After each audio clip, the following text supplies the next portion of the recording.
So most startups fail. And out of the startups that actually get Series A's funding, 75 to 90% of those startups fail too. So what we're going to be talking today is how can you start small and grow big here in Alaska? Why listen to me? Well, I went to Babson College in Boston, Massachusetts, #1 rated entrepreneurship school. I have a twin brother that's an amazing software engineer.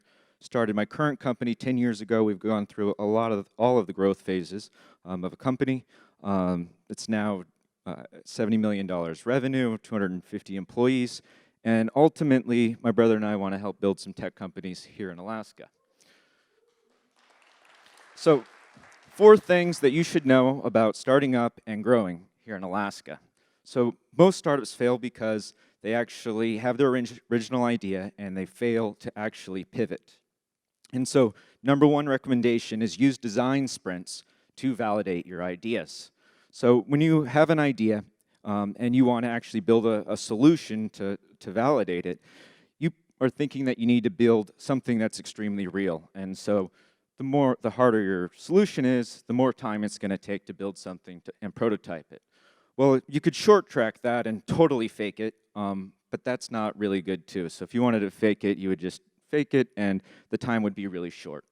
But ultimately what you want to build is you want to build a solution of Goldilocks quality where it's not real enough, you're not wasting time, and it's just right. And the exciting part is when you think about doing this to validate your ideas, you actually don't need a lot of the tech talent that you originally thought. So, with that, you're going to use sprints to actually validate your ideas when you're a startup and as you continue to grow. So what is a sprint? Well, the main concept of a design sprint is only 5 days long. The first 3 days are all about understanding what your idea is and then figuring out which part you're actually going to validate. And then on the Thursday or the 4th day, you're going to actually build a prototype. Only 1 of 5 days is building a prototype, and Friday you're going to test it.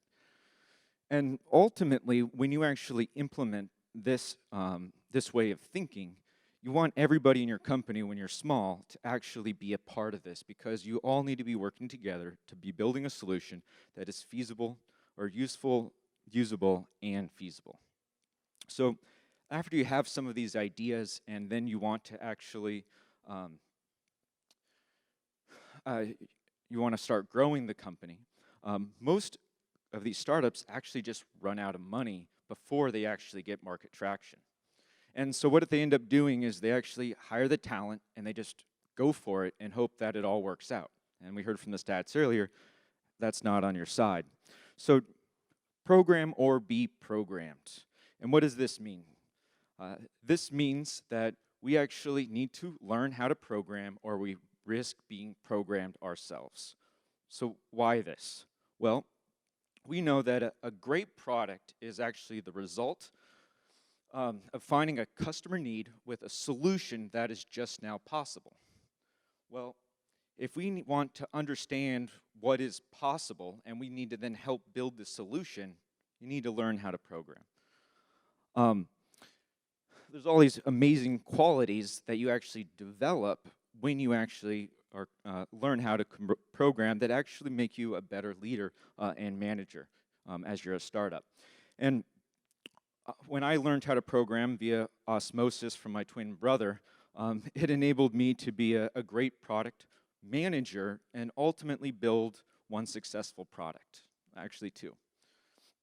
And so on the left, these are all the programming languages. Some of you may find this fearful, but there's also other resources or other tech skills that you can learn that are not programming that still allow you to help find these solutions and build them. The #1 recommendation is Code Academy. If you want to learn some of these other tech skills outside of programming, Coursera and edX by MIT are the best options. So you need to grow your company, but in Alaska, it's hard to find tech talent. And my brother and I, we want to help. We want to help develop the community here for tech workers. And so we were doing this survey, and as you heard earlier, these are all the reasons why they don't want to live and relocate here to Alaska full-time, and cold and darkness are at the top. This is all misconceptions, which hopefully we can work together and change. But what are we going to do now if we want to start a company here?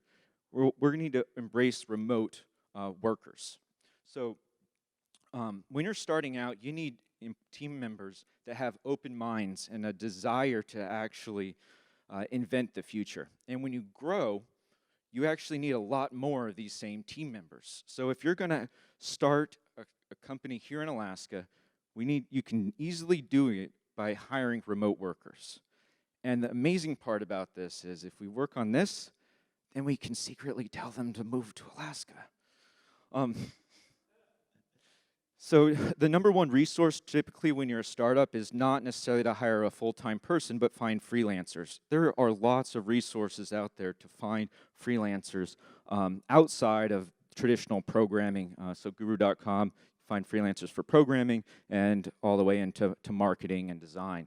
But there's another one, Fiverr, Freelancer, Upwork, and the list goes on.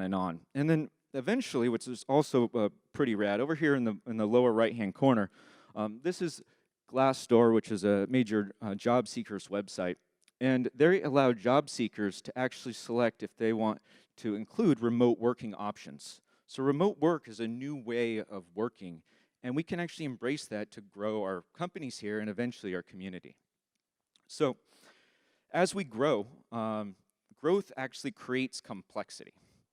And complexity is then the silent killer of our growth. And this is a diagram of startups and how they grow. So in the bottom right over there, that's a startup. And what they want to do is do the journey north to the giant red dot, which is a great company. And then there's some forces that, right here, so there's these forces, they call them the west winds, and they push you on this default path to over here to be an incumbent. And what we want to prevent is you want to build a great company that's the industry leader. And so the fourth recommendation is embracing this thing called the founder's mentality. The founder's mentality consists of three strengths. Number one is insurgency. This is just to have a missionary zeal to change the industry. Think of the CEO of Uber that wanted to change the taxi industry. Number two is the frontline obsession. Just it's your ability or your passion to be connected to the people and the work that are interacting with the clients and the problems you're solving. Think about Tony Hsieh and Zappos' mission to provide the best customer experience. And then number three is the owner's mindset. And this is just a deep set of personal responsibility on the results of the company. The best one is Elon Musk and Tesla, his great sense of personal responsibility for the future of that company. And ultimately, why this is important, if you realize that if you want to grow your company, taking into account those three strengths and developing them and continuing to hold on to them will enable you to take the journey north and build a great company. So you need to start small in order to grow big here in Alaska. Number one, use design thinking. Number two, program or be programmed. Three, hire remotely. And four, embrace founder's mentality. Thank you.